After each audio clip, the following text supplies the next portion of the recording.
여러분 안녕하십니까? 먼저 날씨 소식입니다. 보령과 서천, 부여와 논산, 금산 등 충남 5개 시군에 호우 예비특보가 내려진 가운데 오늘 밤 충청권에 강한 장맛비가 내리겠습니다. 내일까지 예상되는 강수량은 30에서 80mm이며 많은 곳은 120mm 이상 쏟아지겠습니다. 비는 내일 늦은 오후부터 저녁 사이 소강 상태를 보이겠으며 모레 새벽 다시 비가 내리겠습니다.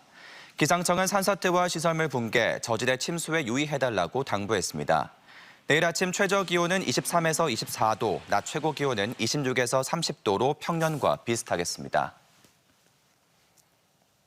레즈비언과 게이, 트랜스젠더 등 성소수자들이 자신의 존재를 알리고 성적 다양성 인정을 요구하는 퀴어 문화축제가 대전에서 처음 열렸습니다.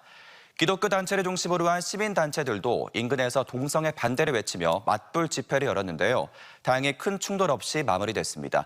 현장을 이수복 기자가 다녀왔습니다. 곳곳에 무지갯빛 깃발이 나부끼고 사랑이주, 우리 여기 있어라는 문구의 현수막이 설치돼 있습니다. 대전 퀴어 문화축제 현장입니다. 서울과 부산, 대구 등에서 퀴어 문화축제가 열렸지만 대전에서는 처음입니다. 부스엔 성소수자 부모부터 대학교 퀴어 동아리, 진보정당 등이 자리를 잡고 참가자들과 축제를 즐깁니다. 평상시에는 누구에게나 이렇게 솔직하게 정체성을 밝히지 못하잖아요. 성소수자니까. 근데 여기에서 어디서든지 환영받고 있어요. 이날 퀴어 축제 참가자는 700여 명. 주최 측은 대전 지역에도 성소수자들이 존재한다는 사실을 알리고 다양성을 존중하는 사회를 만들기 위해 이런 집회를 열었다고 설명합니다. 오늘을 계기로 충청권에서도 성소수자가 우리의 동료 시민이라는 것을 145만 대전 시민분들께 도로에서 알려드릴 수 있게 되어서 되게 기쁜 날이라고 생각합니다. 반대 목소리도 만만치 않았습니다. 300m 떨어진 거리에선 보수 기독교 단체 등 70여 개 시민단체 소속 2,100여 명이 맞불 집회를 열었습니다.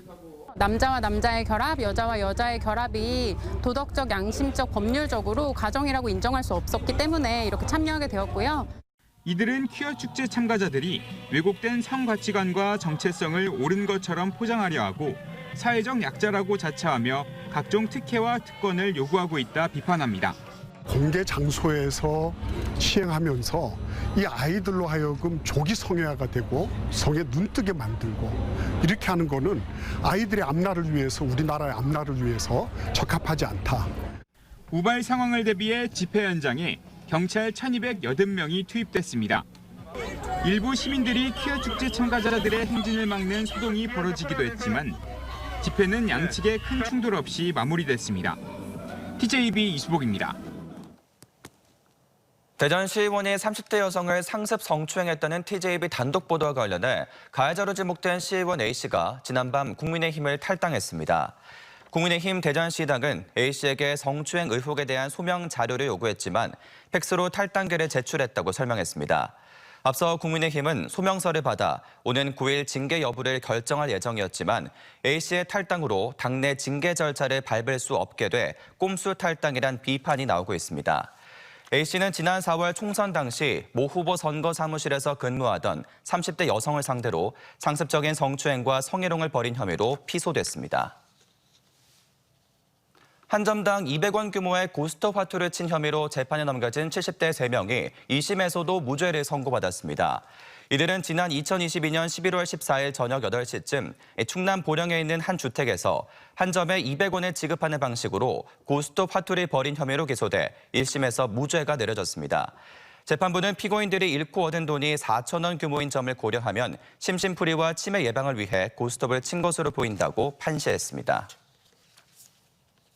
충남도가 부여 스마트 원예단지에서 스마트팜 통합지원센터 기공식을 열고 지능형 농장 교육, 연구, 체험, 실습 거점을 구축하기로 했습니다. 도는 내년까지 222억 원을 투입해 2만여 제곱미터 부지에 지원센터를 조성하기로 했습니다.